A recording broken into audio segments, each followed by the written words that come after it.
Halo semua, perkenalkan saya Muhammad Rifaldin dari kelas 12 IPS 3. Saya di sini akan menjelaskan terkait bab menghindari akhlak tercela.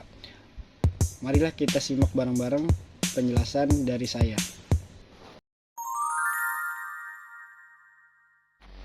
Nah, di bab menghindari akhlak tercela itu terbagi menjadi 3, nifak, keras hati, dan gadab. Kita akan membahasnya satu persatu. Let's go. Kita akan membahas bagian nifak terlebih dahulu. Jadi, nifak adalah sifat munafik atau kebohongan yang merupakan perilaku tercela dalam ajaran Islam. Terus juga nifak lebih gampangnya kita kenal yaitu bermuka dua. Saya sudah menebalkan dua kata yaitu bermuka dua di PPT saya. Nah, nifak sendiri terbagi menjadi 2. Nifak amali yaitu perbuatan, nifak itikadi yaitu keyakinan. Nah, maksud dari nifak amali dan nifak itikadi itu apa sih? Nah, kita bahas berikut ini.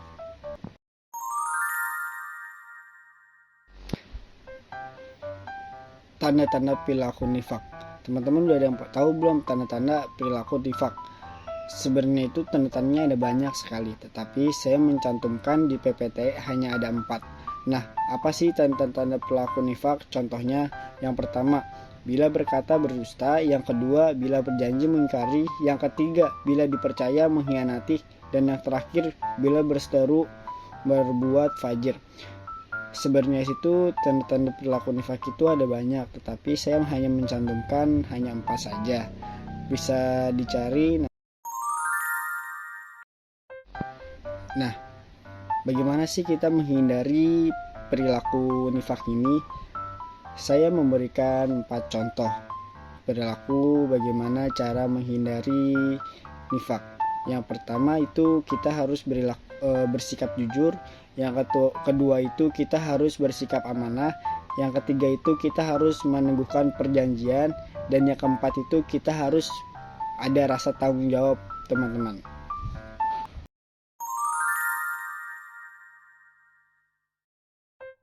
Selanjutnya yaitu kita ke bagian keras hati. Keras hati adalah kondisi hati yang mengeras, membeku, atau membatu karena banyaknya dosa dan kemaksiatan kepada Allah Subhanahu wa taala.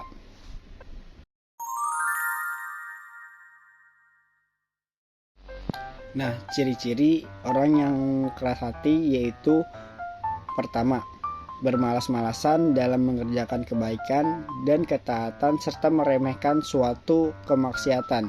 Kedua, tidak merasa takut akan janji dan ancaman Allah. Yang ketiga, bertambah kecintaan terhadap dunia ini dan mendahulukannya di atas akhirat. Yang keempat, bertambahnya dan meningkatnya kemaksiatan yang dilakukannya.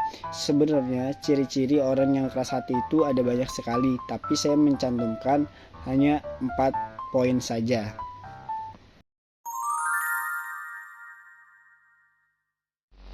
Terus, bagaimana sih cara kita menghindari keras hati? Saya memberikan 4 contoh lagi. Sebenarnya itu ada banyak sekali ya teman-teman, balik lagi ke diri kita pribadi. Yang pertama, beriman kepada Allah Subhanahu wa taala dan segala sesuatu yang harus kita imani. Yang kedua, meninggalkan perbuatan dosa, maksiat, dan penyimpangan lainnya. Yang ketiga, menanamkan perasaan takut kepada Allah dan berusaha untuk senantiasa menghadirkannya dimanapun kita berada.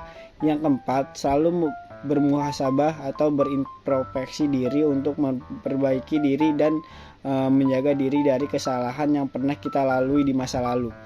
Itu cara menghindari keras hati.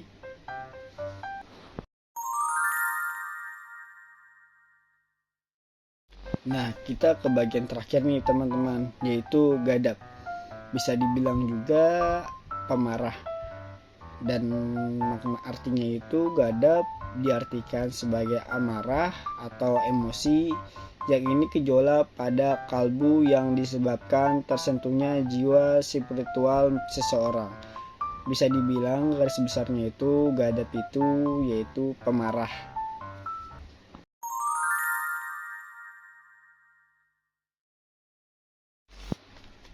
Kita masuk ke nilai negatif perilaku Gadap. Ada dua tema, yaitu sumber keburukan dan kedua membahayakan kesehatan tubuh. Saya akan menjelaskan yang pertama dulu, yaitu sumber keburukan. Dan yang pertama itu ada 3 poin.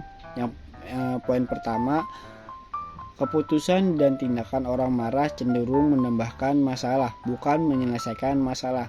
Poin kedua, pemarah menimbulkan kerusakan hubungan antara sesama manusia. Poin ketiga, pemarah dapat merusak keharmonisan kekeluargaan.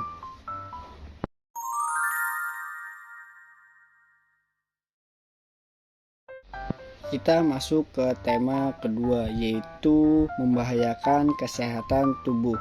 Nah, di tema ini kita ada beberapa poin lagi.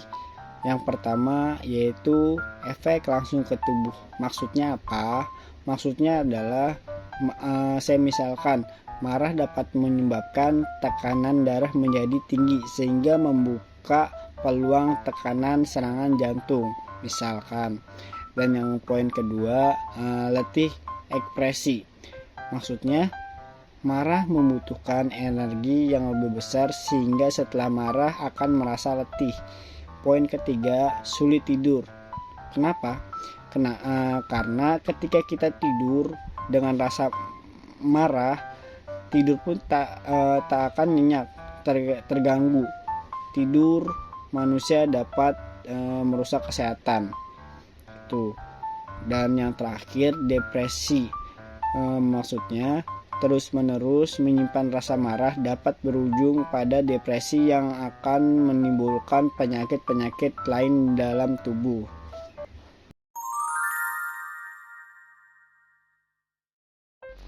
Nah, kita masuk ke tahap terakhir, yaitu gimana caranya kita menghindari perilaku Gadap.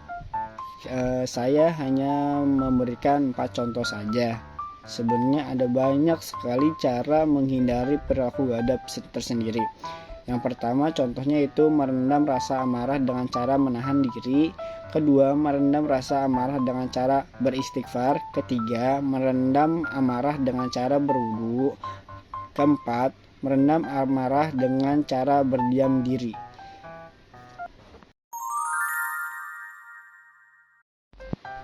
Berakhir sudah penjelasan dari saya terkait menghindari akhlak tercela.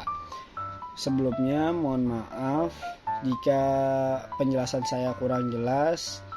Mohon maaf juga bila saya menjelaskan kurang tepat. Terima kasih telah menonton video saya.